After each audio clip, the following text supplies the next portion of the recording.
Death by hooch, the spurious liquor tragedy in Rai, Gujarat. A hooch tragedy that claimed over 40 lives in Gujarat's Botad district brings to the fore, yet again, the contentious question of prohibition. Gujarat is one of the 4 states in India that prohibits alcohol.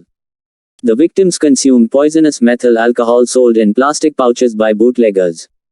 24 people have been named as accused in the first and 14 have been arrested. Police action that follows every such tragedy barely inspires public confidence. Indeed, it conceals the complicity of the administration in protecting the black market for alcohol, wherever prohibition exists. It is difficult to assume that vast networks of illegal manufacturing and sale of liquor could exist without the patronage of the police and politicians. Reports suggest that in this case, specific complaints were made to the police, who continued to look the other way. Prohibition makes liquor illegal, but it hides in the black market. By driving sales and production underground, the state loses tax revenues while consumers are exposed to huge health risks. Though prohibition is listed among the directive principles of state policy in the Constitution, no state has been able to achieve it with any enduring effectiveness. Globally, it is a similar experience. Prohibition has, however, remained a potent slogan for some politicians. Alcohol damages health, family finances, and human relationships, and the call to ban it altogether has a certain moral, even if not practical, appeal. But using the sledgehammer of the law to stop alcohol use can be counterproductive, as experience shows.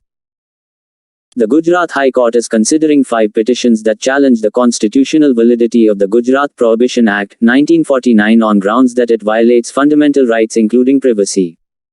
The law is being questioned for its alleged arbitrariness as it allows tourists from outside the state to consume alcohol in the state. The prohibition laws give sweeping and intrusive powers to the police, who, at least in one case in the recent past in Gujarat, used them against political protesters. On the one hand, prohibition offers the opportunity for rent collection, and on the other it lets the police free to selectively apply the law. There is a moral burden that several political parties in India try to carry on their shoulders to discourage or bar alcohol consumption. Several parties bar members from consuming alcohol, but in practice this turns out to be comical hypocrisy.